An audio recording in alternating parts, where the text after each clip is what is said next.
बोलिए सतगुरु माता सुदीक्षा सविंदर हरदेव जी महाराज जी की जय। हम सभी राम को मान रहे हैं, पर राम की नहीं मान रहे हैं। हम कुछ कुछ होने का दावा कर रहे हैं, बटे हुए हैं, पर हम पूर्ण नहीं हो पा रहे हैं। हम एक ही परमपिता परमात्मा की सांझी संतानें हैं। एक ही बगिया का मालिक परमात्मा है। ये बगिया जो तरह तरह के फूलों से महक रही है, सुंदरता है जहाँ पर हम चले जाते हैं। इतना हमारा हृदय हर्षा जाता है उस बगिया में जाते ही। तरह तरह के पुष्प तरह तरह के रंगों में खिले हुए खुशबू दे रहे हैं। ऐसा ही आज संत निरंकारी मिशन में देखने का मौका मिल रहा है। भाव यही है कि सिर्फ और सिर्फ मर्यादा पुरुषोत्तम श्री राम जी की हम लीलाओं पे ध्यान दें। यही सतगुरु बाबा हरदेव जी हमें सिखलाई देते चले गए। आज सतगुरु माता सुदीक्षा जी राजपिता जी यही सिखलाई दे रहे हैं कि प्यार बन जाओ, प्यार बन के रहो। सतगुरु बाबा हरदेव जी का जो प्राकट्य हुआ वो 23 फरवरी 1954 में दिल्ली में ही हुआ। ये रब्बी पुरुष जब जब आए हैं, मानवता के कल्याण के लिए आए हैं। सबसे पहला कल्याण कौन सा है मानवता का? कि तुम परमात्मा से मिल जाओ, फिर मानवता की पहचान दो। तो भगवान श्री राम जी ने भी तो यही पहचान देने की पूरी पूरी हमें कोशिश की है कि मानव चोले में यदि मैं भी आया हूं तो मैंने भी सतगुरु जी का द्वार खटखटाया है। सत्य की पहचान कराने वाले सतगुरु जी कि मैं कौन हूं ये जानना चाहता हूं। अब फूल के मसलने में देरी है, पर प्रभु के प्रकट होने में देरी नहीं है। आज हमने पाया है, आज हमने दर्शन किए हैं, आज हम एहसास में हैं, भक्ति कर रहे हैं। ये कहने से बात नहीं बनेगी, कर्मों में ढालनी पड़ेगी। हर हाल में सिर्फ और सिर्फ सतगुरु जी से मन की तार जुड़ी रहे। अदना आला हो जाएं, बिक जाएं सतगुरु जी के दर पर। कि श्री कृष्ण भगवान भी हमें गीता जी में यही संदेश दे रहे हैं कि ये अर्जुन जो समय पे आए हुए पूर्ण तत्ववेता से मुझे जान लेता है और फिर जानकर मानकर मेरी भक्ति करता है, मैं उसके सभी बंधन तत्काल ही काट देता हूँ और उसे अपना बना लेता हूँ, मुक्ति प्रदान कराता हूँ। यहाँ हम सतगुरु बाबा हरदेव जी को भी देखें कि उन्होंने हमें क्या सिखलाई दी। पहला ही विचार सतगुरु बाबा हरदेव जी का क्या था कि सहजता में रहा जाए, नम्रता में रहा जाए, प्रीत प्यार में रहा जाए। सतगुरु बाबा गुरबचन जी से मेरा दोहरा रिश्ता था। एक तो वह शरीर करके मेरे पिता थे सांसारिक तौर पर, और दूसरा वह मेरे आत्मा के मालिक थे, सतगुरु जी थे जिन्होंने सत्य का बोध कराया था। पर पूर्ण रूप से मैं दास यही फरमाएगा कि सतगुरु बाबा गुरबचन जी ये नहीं चाहते थे कि जैसा विरोधियों ने किया हमला, जैसा जुनूनियों ने किया, क्रोधित होकर उन्होंने नुकसान किया है, मानवता के व्यवहार को मसल दिया है, कुचल दिया है, ऐसा सतगुरु बाबा गुरबचन जी नहीं चाहते थे। वह सहजता में थे, सरलता में थे। ऐसा ही परिचय हमें देना होगा। जब संतों ने कहा कि हम भी अब क्रोध से ही उनका सामना करेंगे, हम भी अब उन्हें बताएंगे, हम भी अब चुप नहीं बैठेंगे। बहुत सता लिया, हमारे रहनुमा को हमसे छीन लिया। तब सतगुरु बाबा हरदेव जी ने यही फरमाया कि नहीं, खून नालियों में नहीं नाड़ियों में बहेगा। फिर यही बात सामने आई कि कुछ सालों बाद 1980 के ये रक्तदान शिविर लगने लगा। मानवता का परिचय दिया गया कि किसी एक जान का तो हम रक्षक बन पाएंगे। भाईचारा स्थापित होगा समाज में। कोई नहीं देख रहा तो निरंकार तो देख रहे हैं ना।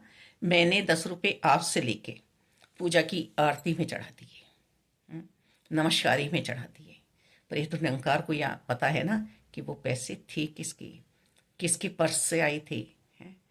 मेरी तो ये श्रद्धा भावना है कि वो मैंने अपने पास नहीं रखा, उसमें भी सेवा भावना बन गई मेरी। तो भाव के भूखे हैं रघुनाथ परमात्मा सदगुरु बाबा हरदेव जी। सदगुरु बाबा हरदेव जी की सिखलाइयाँ, जहाँ मन की सफाई हो रही है वहाँ स्थानों की भी सफाई हो। और 23 फरवरी को सार्वजनिक सफाई अभियान कर चलता है निरंकारी मिशन में। शिविर लगाए जाते हैं, कहीं आँखों की जांच हो रही है, कहीं अन्य दवाइयाँ दिए जा रही हैं, स्कूल भी चल रहे हैं, लंगर भी चल रहे हैं, जो निरंकारियों के लिए नहीं है सभी के लिए है। कोई भी आकर भोजन कर सकता है, लंगर कर सकता है, प्रसादी चख सकता है। ये कलाएं हमें किस लिए सिखलाई जा रही हैं? गुरसिक कभी गिले शिकवे में नहीं आता है। अपने सतगुरु जी के सामने अपने मन को बेचा हुआ है उसने, अपने आप को मूल्यवान बनाया हुआ है। जिसे गुरु पुकारे वही गुरसिक महान है। उदासी अपने मन को देनी है संसार की ओर से, सन्यासी अपने मन को बनाना है, बुराइयों से सन्यास लेना है, अच्छाई में सच्चाई में अपने आप को रखना है। एक परमपिता परमात्मा से हम जुड़े हैं ना, फिर बाकी शेष क्या है हमारे पास। लेकिन हमने तो रखा हुआ है अपने पास बुराइयों को, अहंकार को, मोह को, लालच को, क्रोध को। क्रोध की अग्नि ऐसी है कि हमारे सारे ही व्यवहार को धूमिल कर देती है। रक्षा करें हम स्वयं की। जैसी संगति करेंगे वैसी रंगति आएगी। अच्छे संतों का संग करें, पूर्णतः संतों का संग करें हम। ये कला है जो सिखलाई जा रही है हमें जीवन जीने की। तन मन धन निरंकार प्रभु परमात्मा का है। हमें जातियों में भटके नहीं रहना है। जो हरि का हुआ वही पूर्णतः है मानव। हमें अमीरी गरीबी में नहीं बैठना है, किसी की वेशभूषा में नहीं बैठना है। हमें गृहस्थ में रह के ही भक्ति करनी है। घट घट में निरंकार हैं, कण कण में निरंकार हैं। घर से ही भक्ति होनी चाहिए। सदगुरु जी का ये ब्रह्म ज्ञान किसी को सदगुरु जी की आज्ञा के बिना बताना नहीं है। यहाँ भी सेवाएं हो रही हैं, जिसे सदगुरु जी चाहेंगे उसे ये सेवा मिल सकती है। हमारे शोर मचाने से कुछ नहीं होगा। सदगुरु बाबा हरदेव जी ने विशाल मानव परिवार को एक साथ जोड़ा, कल्याण किया आत्माओं का। निरंकार रूप में और साकार रूप में साथ रहे हम लोगों के। अब खुद को दासी दास बोलते रहे। भगवान श्री राम की ओर देखें, पीर पैगंबर की ओर देखें, जो हमें फकीर तो लग रहे हैं पर उन्हीं की झोली में सब कुछ है। आज भी वो हमारे बीच से गए नहीं हैं, आज भी उन्होंने अमरता प्राप्त की हुई है। किसी भी एक संत का हम मार्गदर्शन करते चले जाएं। और यहाँ तो हमें पुण्य से मंजिल पर पहुँचाया गया है। अब मंजिल से हम जब आए दाएँ हो जाते हैं तो घोर नरक की खाई में जाएंगे। वो खाई कौन सी है? मात करब। फिर हम रोएंगे, चिल्लाएंगे, फिर इनसे वायदे करेंगे। पर माया में इतना उलझ गया बंदा, क्योंकि जितना विस्तार निरंकार का है इतना ही विस्तार माया का है। ये अंतरंग शक्ति है परमात्मा की, जिसे बसाया गया यहाँ पर अपनी शक्ति को। हम आदि शक्ति कह लें, हम लक्ष्मी माता कह लें, हम माया कह लें, जैसी जैसी मेरी नज़र हैं। हम घर में नारी का सम्मान करेंगे तो वो हमें माता के स्वरूप में दिखाई देंगी। वो हमें लक्ष्मी के रूप में, स्वरूप में दिखाई देंगी, सरस्वती के स्वरूप में दिखाई देंगी। और हम यदि नारी का सम्मान नहीं करेंगे तो वह माया में हमें दिखाई देगी। हम उसे ऐसे ऐसे शब्दों से संबोधित करेंगे, ऐसा ऐसा दुर्व्यवहार उसके साथ करेंगे।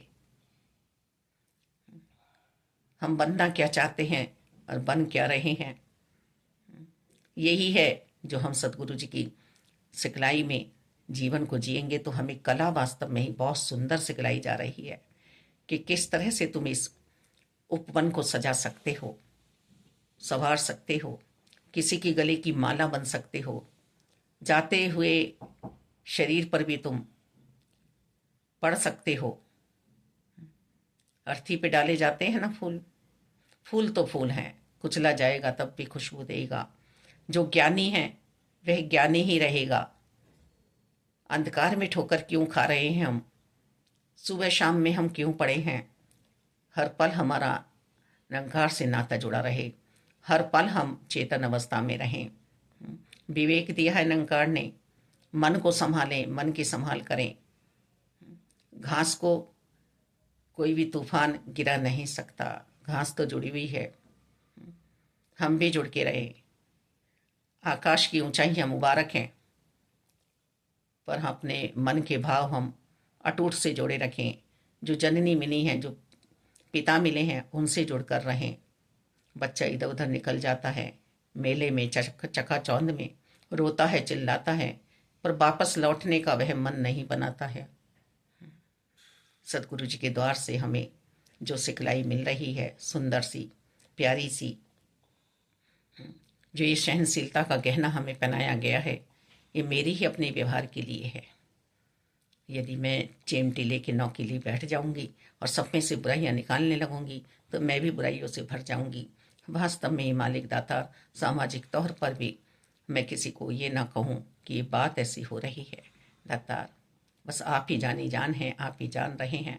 सभी प्यारा सा जीवन जिए, सभी सुंदर सोच रखें, जैसा सतगुरु बाबा हरदेव जी ने चाहा जीवन ऐसा जीवन बना पाए, जैसे मातृ शक्ति का उन्होंने सत्कार किया। माता जी को बहुत सत्कार दिया, राजमाता कुलवंत कौर जी को,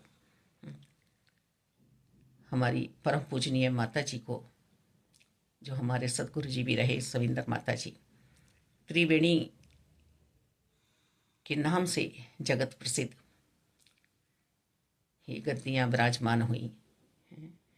त्रिवेणी, आज महाकुंभ का समय चल रहा है। गंगा यमुना सरस्वती, ब्रह्मा विष्णु महेश, नर और नारी का नहीं है शरीर, आत्मा की बात चल रही है, आत्मा की बात चल रही है। सामाजिक तौर पे रहने की सिखलाई दी जा रही है मालिक, किंतु परंतु में हम इतने उलझ जाते हैं कि हम अपने ही जीवन को नरक बना लेते हैं। धरती को स्वर्ग बनाने की बात की जा रही है कि धरती को स्वर्ग बनाया जाए।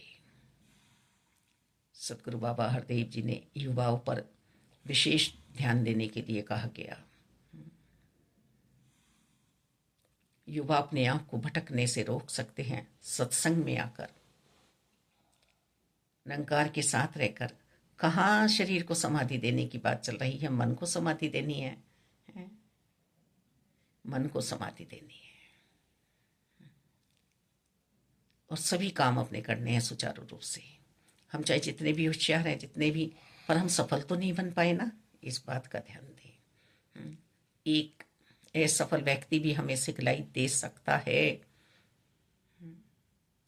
किसी का हक नहीं दबाना है, किसी से छीन के नहीं लेना है, किसी की तिजोरी पे डाका नहीं डालना है, किसी की बहू बेटी पे बुरी नज़र नहीं रखनी है, अपने चरित्र को घड़ना है, अपनी जिब्या से दो काम नहीं करने हैं, उधारी का खाना नहीं है और बुरे शब्द बोलने नहीं हैं।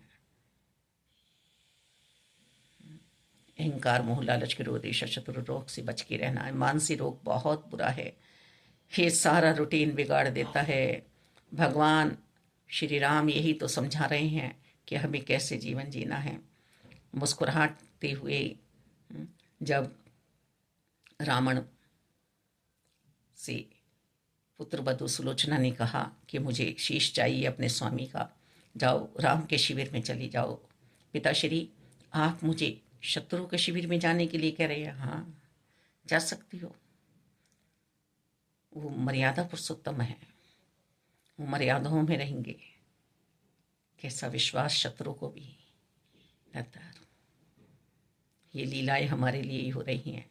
जिसे हम चोर कहते हैं कृष्ण को, उसने चित्त को चुराने की बात की है, शरीर रूपी मटकी को फोड़ा है, माखन रूपी आत्मा को अपने में मिलाया है, मिठास मिलाई है मिश्री। रहमत करो, कृपा करो, बस मुझे समझ ना आ जाए कि सदगुरु बाबा हरदेव जी हमसे चाहते क्या थे। हम बहुत कह रहे हैं 36 वर्ष उन्होंने हमारी सेवाएं की, पर समझ भी तो लें क्या सेवा चाहते थे, क्या सेवा चाहते थे। मालिक दातार, झूठी नगरी में हम ना पहुंचे, हर पल सत्य के साथ रहें। धन्यवाद जी।